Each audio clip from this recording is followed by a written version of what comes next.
চুলের প্রতি আমাদের প্রত্যেকেরই একটা সফট কর্নার বা দুর্বলতা রয়েছে, যার প্রতি এতটা ভালোবাসা তার তো একটু টেক কেয়ার করতেই হয়। অ্যাকচুয়ালি যত্ন না করলে কেউই থাকে না। এখন বলবো হেয়ার ফল ম্যানেজমেন্টের ক্ষেত্রে যেটি প্রথমেই করা দরকার তা হলো লাইফস্টাইল ঠিক করা, যার মধ্যে মোস্ট ইম্পর্ট্যান্ট হলো ডায়েট। প্রোটিন সমৃদ্ধ খাবার খেতে হবে, যেমন ডাল, ডিম, মাছ এবং বিভিন্ন রকম বাদাম, এগুলোতে প্রচুর প্রোটিন থাকে। জিঙ্ক, আয়রন, ভিটামিন বি12 সমৃদ্ধ খাবার চুলের জন্য ভীষণ উপকারী। দিনে গড়ে 2 থেকে 2.5 লিটার জল খেতে হবে। অত্যাধিক মানসিক দুশ্চিন্তা বা স্ট্রেস কমাতে হবে এবং দৈনিক 7 থেকে 8 ঘন্টা ঘুম ভীষণ জরুরি। এখন বলবো হেয়ার কেয়ার বা চুলের যত্ন আমরা কিভাবে নিতে পারি।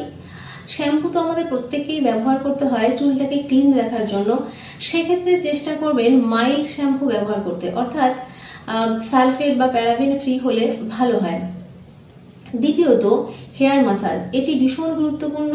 সপ্তাহে অন্তত একদিন অয়েল অ্যাপ্লাই করে মাসাজ করতে পারেন। এতে মাথায় ব্লাড সার্কুলেশন ঠিকঠাক হবে, যার ফলে হেয়ার ফলিকল বা চুলের গোড়ায় পুষ্টি ঠিক মতন পৌঁছাবে। ফলে চুল হেলদি, স্ট্রং এবং মজবুত হবে। আলটিমেটলি হেয়ার ফল কম হবে। এবং অত্যাধিক হিট ব্যবহার বা কেমিক্যাল ট্রিটমেন্ট কমাতে হবে। আজকাল তো একটা ট্রেন্ড হয়ে গেছে, আমরা ম্যাক্সিমাম সবাই বিভিন্ন রকম কেমিক্যাল ট্রিটমেন্ট আমাদের চুলে করিয়ে থাকি। তবে সেই ক্ষেত্রে টাইম গ্যাপটা যেন ঠিক থাকে, অর্থাৎ খুব ফ্রিকুয়েন্টলি যাতে না হয় সেদিকে একটু খেয়াল রাখতে হবে। এখন বলবো কখন ডাক্তার দেখানোর প্রয়োজন রয়েছে।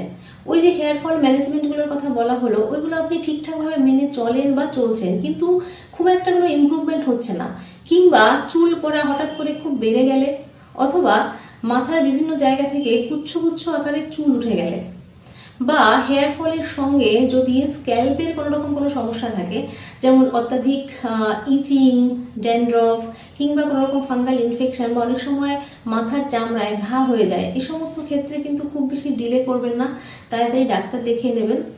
ভালো থাকবেন, সুস্থ থাকবেন।